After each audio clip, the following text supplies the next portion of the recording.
All right, let's get after this today. This is a really, really important topic. Are you looking for better sleep? I hope so, because like I said, this is probably one of the top health concerns, and it's often overlooked.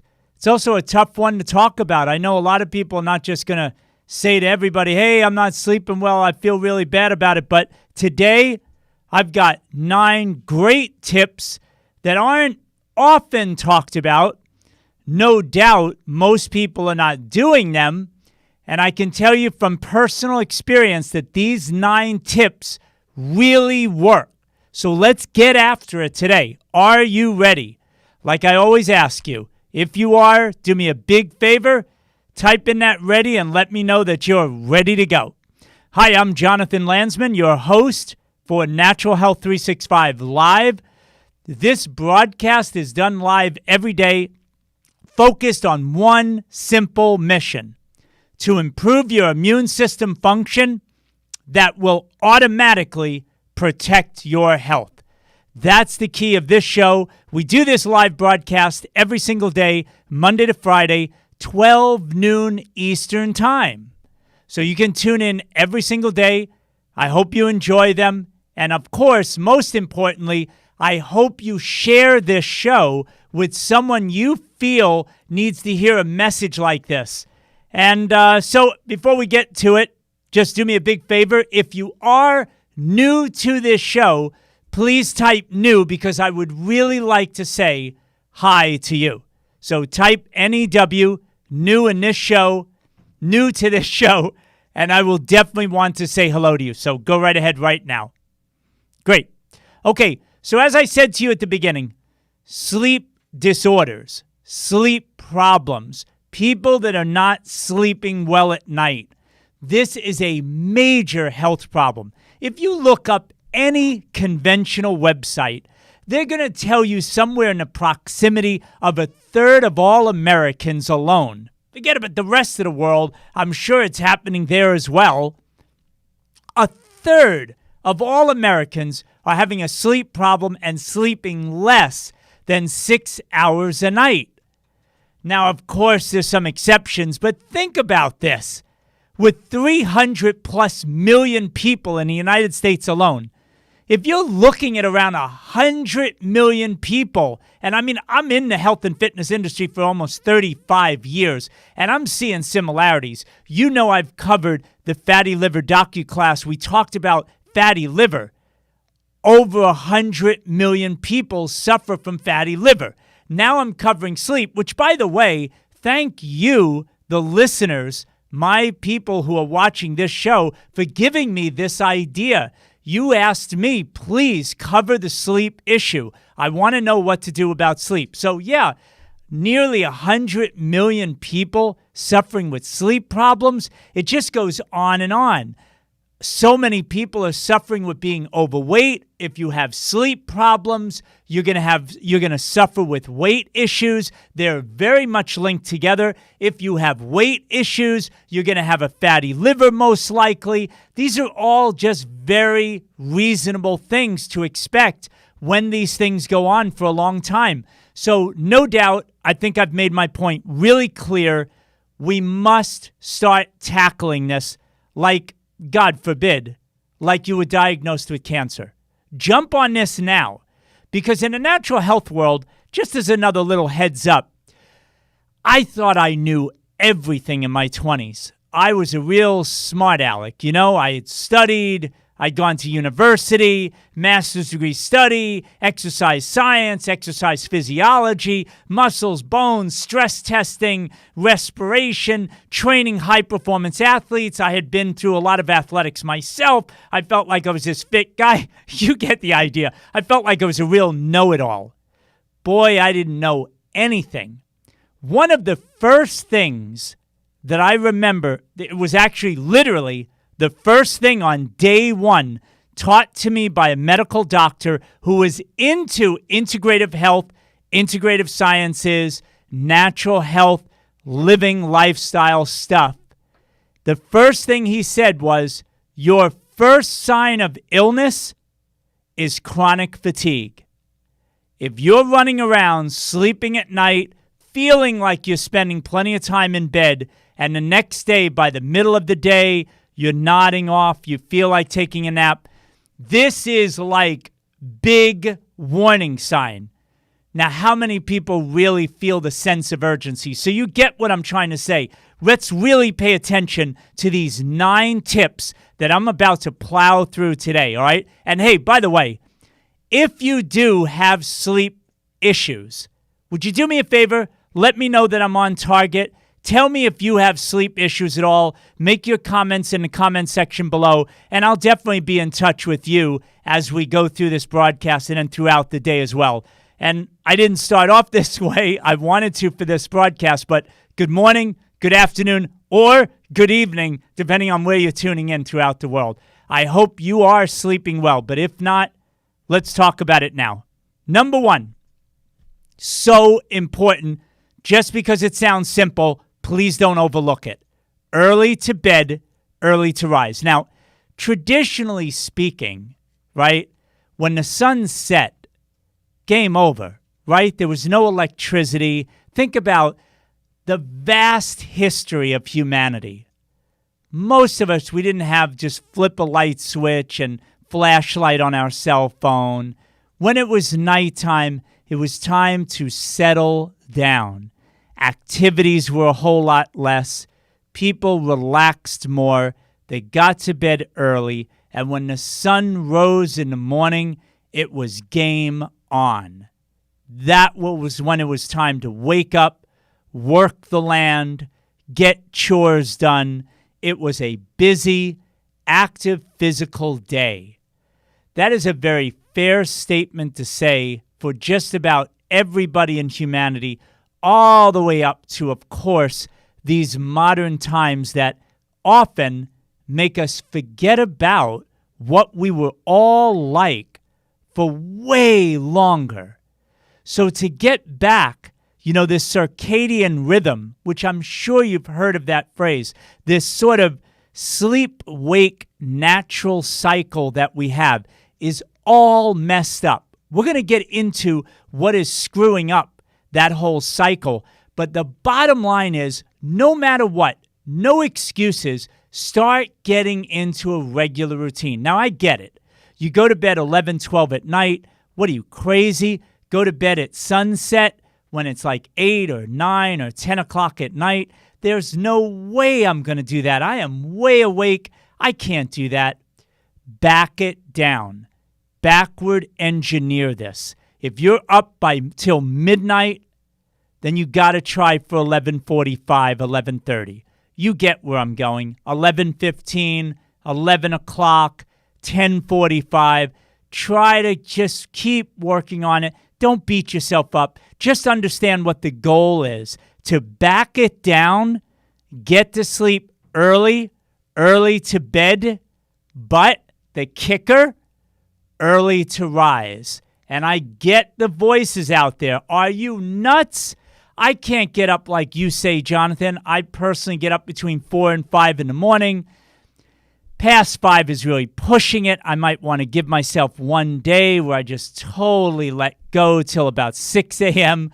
But most days during the week, 4 to 5 a.m., that is my sweet spot. There is no way you're going to feel comfortable doing that if you're going to bed late and then trying to get up early. That is not a recipe for success. So back it down, get to bed earlier and earlier, and make the commitment to get up earlier and earlier as well.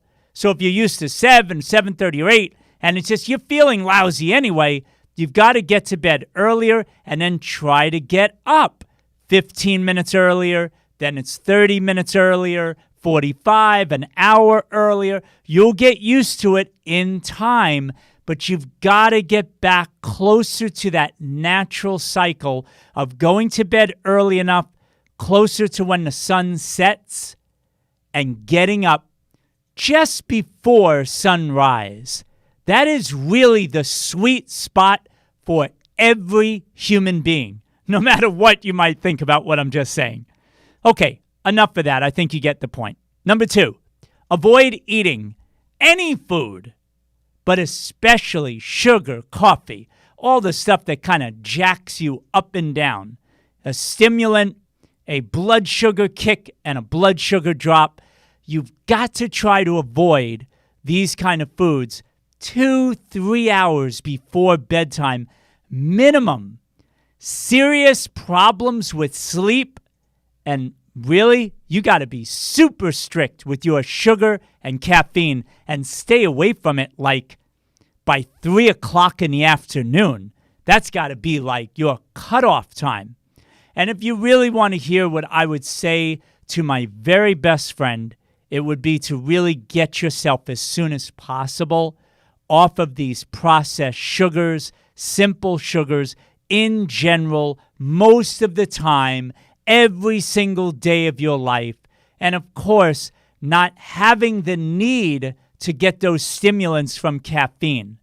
That's really banging on your adrenal glands. It's putting tremendous stress on your systems every day. And yeah, it might get you jacked up and through a day, but it is stress. And I'm speaking in particular to you young people out there where it's like, hey, man, I can do anything at all. I'm good. I'm cool. I don't need your advice. You watch what happens 15, 20, 30 years from now. So this is just a heads up, especially for the younger people out there. Okay, so number 3, sleep in total darkness and silence.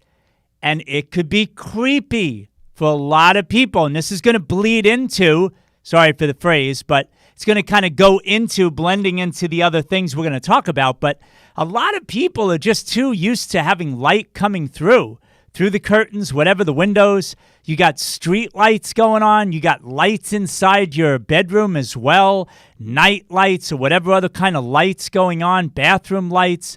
You've really got to tone it down, literally. Ideal world, total darkness and silence. Again, think about most of humanity at night, what it was like, real quiet.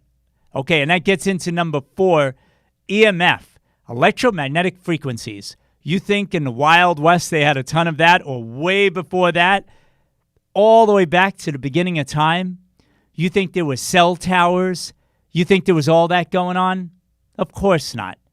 That's a lot of invisible noise that is keeping you so jacked up, especially in the evening, people struggling with sleep, and yet they don't realize that they're frying their nervous system, and there's no way after being so nervous system amped up at 9, 10, 10:30, 11 plus at night, boom, you're going to what?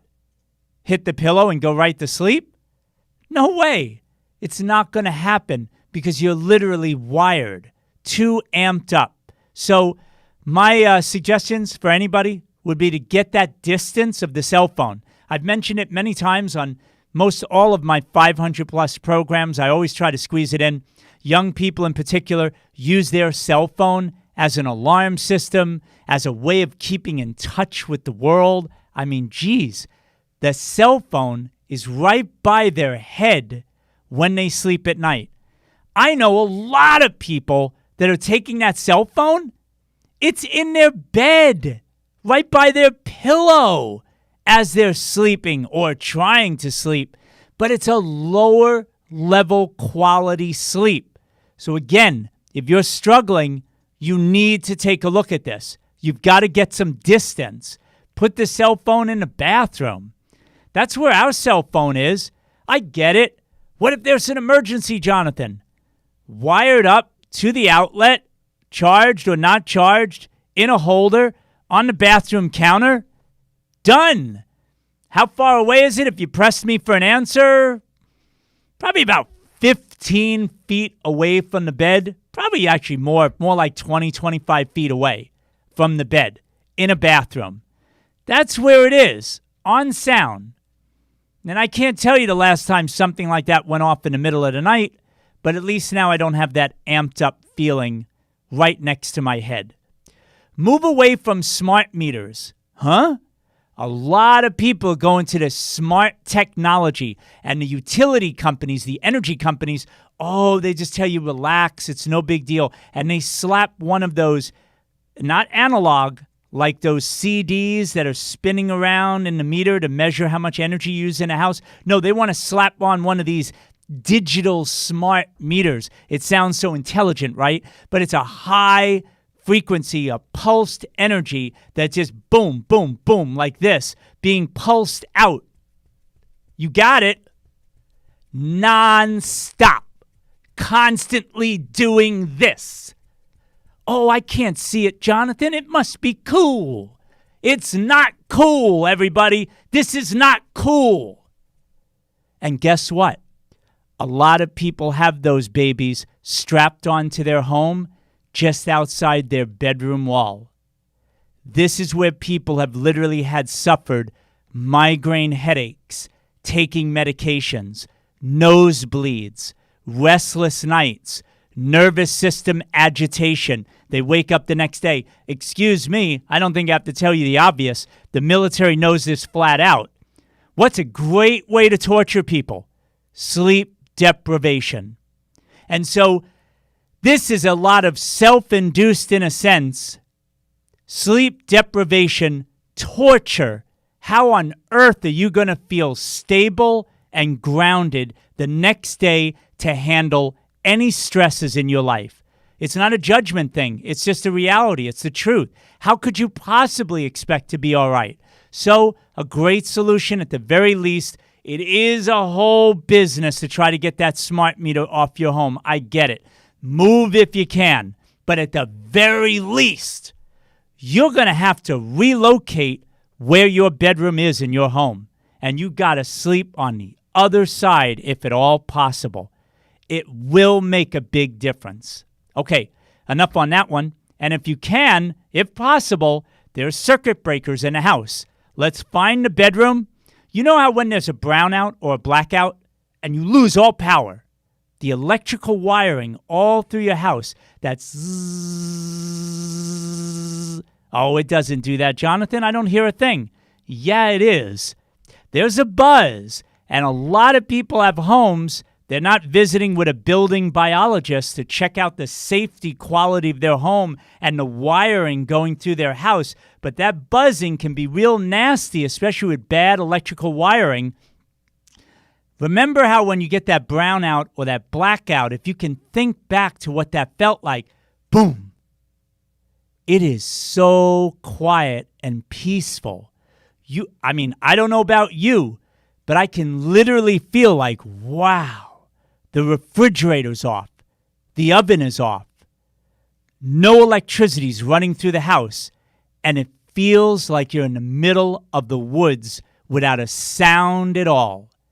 That is actually, EMF-wise, a super peaceful time in your house. Now, I get it. You don't want to have no power in your house forever.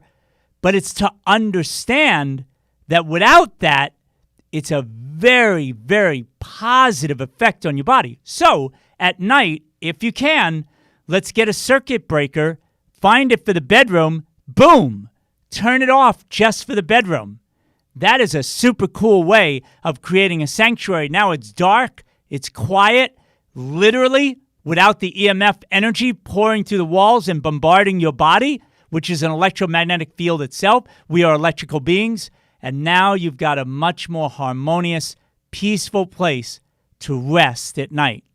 It's really a very positive thing. Number 5, reduce the blue light that you see. And I know a lot of you understand this, but real quick for the beginners, white light that we see with our eyes is made up of a spectrum, right?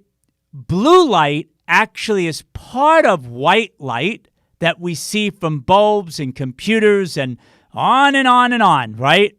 And that blue light is a high energy.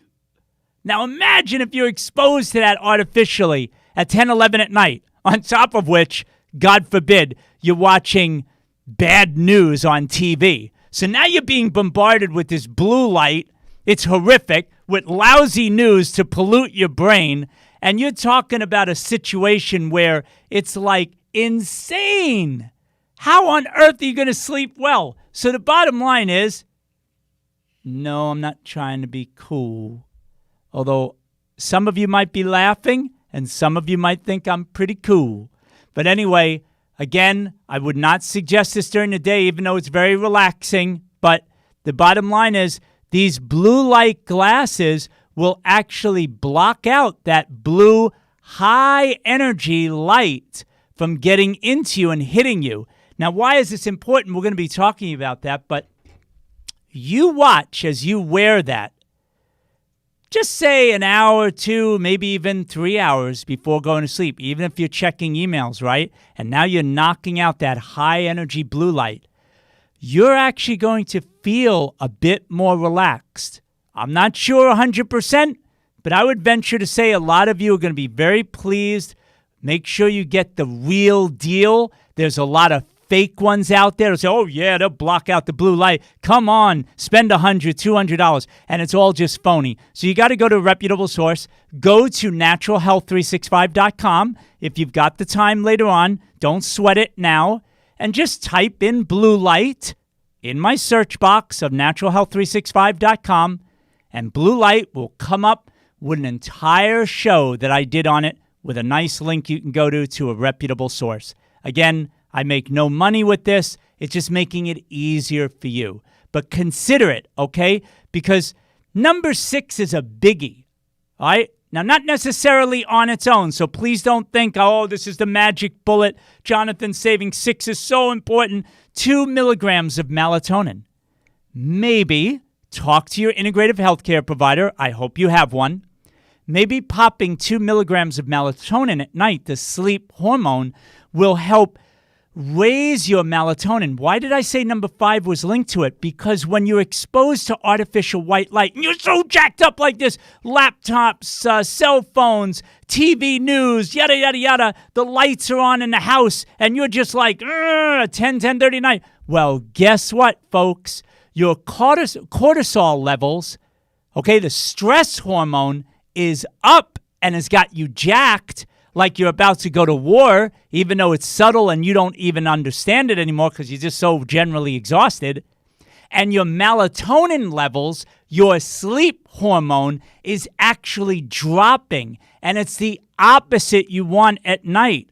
You want cortisol levels to be slightly elevated in the morning. Okay, let's go. It's time to rock and roll. I am ready for the day. Your melatonin levels drop. And at night, you want your melatonin levels to go up and you want your cortisol to be lower. That's the game you're trying to get to in a natural rhythm of your whole day.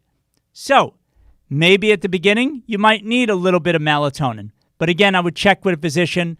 Obviously, you don't want to feel so a little tired during the day as well. And you got to see if it's right for you. I can't tell you that through this audio video stuff. But it just gives you an idea on number 6. Number 7. Keep it cool and avoid dehydration. This is a biggie, especially the second one. When I used to work with clients one-on-one, their minds were blown. It was really cool to talk to them about it. But generally speaking, you don't want it to be super hot if you can avoid it. Really get a breeze going, windows perhaps open if you can. Even if it's the winter, crack it and be cooler and use blankets, but keep the whole atmosphere more cool and avoid dehydration. Now, obviously, that's a big picture.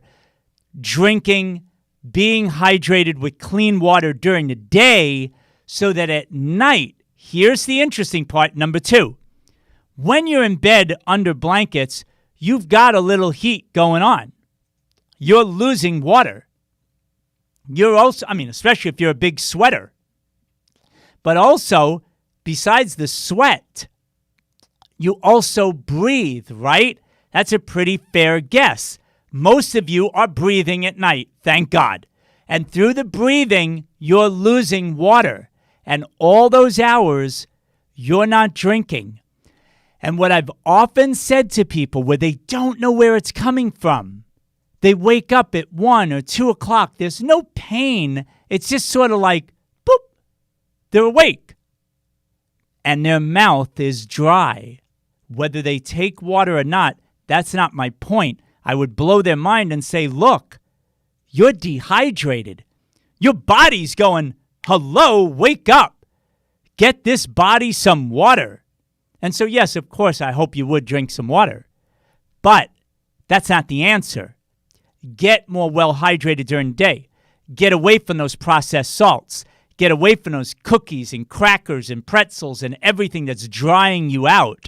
And get better hydration. Get more fruits and vegetables, organic, into your body. Get the fluid into you so that you are well hydrated during the day. You've gone to the bathroom at night. You've emptied your system. You're ready to go to bed. You sleep all night. You don't have that dehydrated issue, because dehydration is actually a huge reason why people are waking up.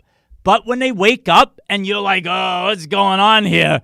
You don't think, gee, I'm dehydrated. I better get some water. You don't think that. You're not going to think that at 2 in the morning, 3 in the morning.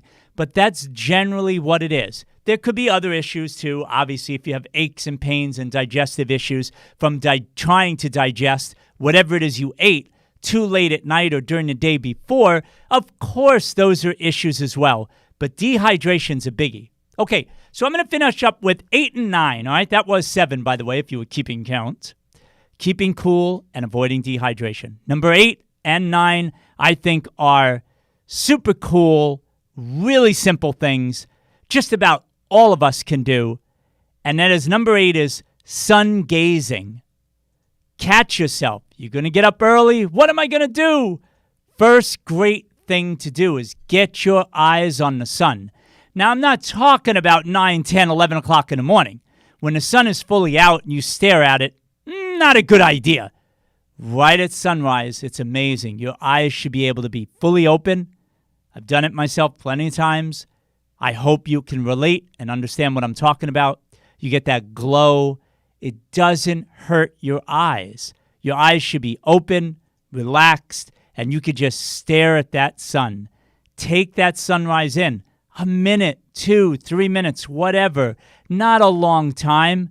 It's an amazing thing to reset your circadian rhythm, to let your body know, I am here. I am up and ready to go. And then you finish up number 8 with moon gazing at night. Amazing, especially on those almost full moons. It is awesome. But on clear days when you can see the moon at any point, just staring out and staring at that moon and letting your eyes get that hit right into your eyes, that is such a great thing to tell your body. End of day should be one of the last things you're doing at night. Again, there's so many other, of course. Hey, by the way, let me take a break for a moment.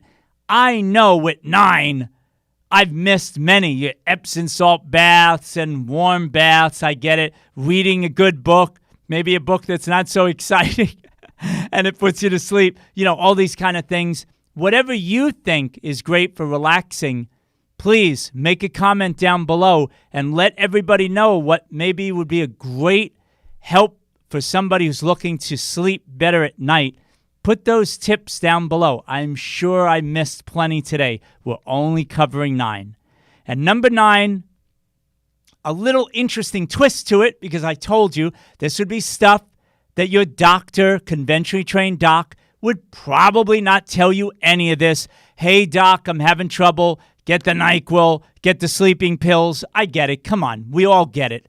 That's what they'll do. They've got 3 minutes with you. They got 3 other people and 3 other doors. They got to keep moving and see all the other patients for the day. They're cranking things out. They don't have time to go over all these 9 points.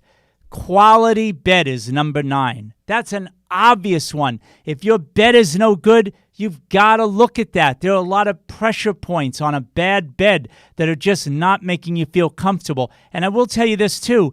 Elevation might be the thing for you, okay? With people with circulatory issues and head pain, elevation, not a decline.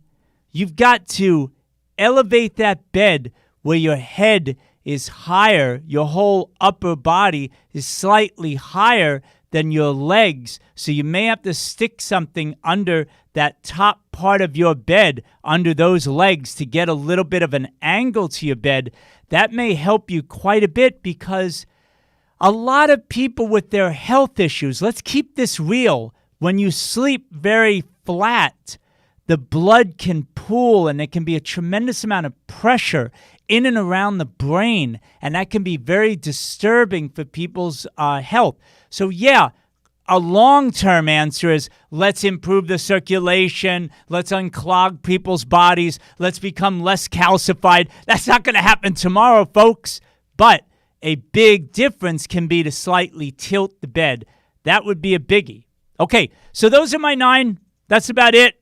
Oh, man, I just realized I didn't do this with you. Dun, dun, dun. Well, I did it now, maybe a little late, but you could go back and watch this again in the recorded version of it, but take notes. A lot of times I'll give you the warning ahead of time. I didn't do it today.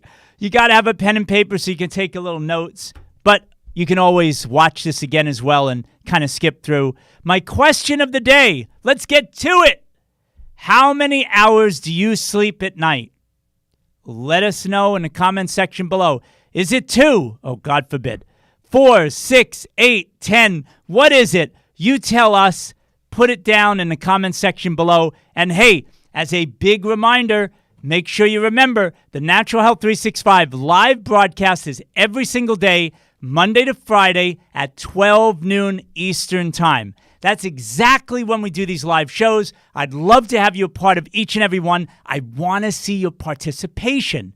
That means you got to comment down below. And also, huge, big ask. I really appreciate it. Ask, I should say. Don't mishear me. But I would appreciate if you would share this show with someone that you feel needs to hear these messages. It's all about improving your immune system and protecting your health. So if you feel like these shows are going to be helpful for somebody, do me a favor and share it with them. There's no reason for you to feel like you got to convince somebody to live a healthier lifestyle. There's great information here for anybody that you care about. So do that for all of us. Share it and get the word out.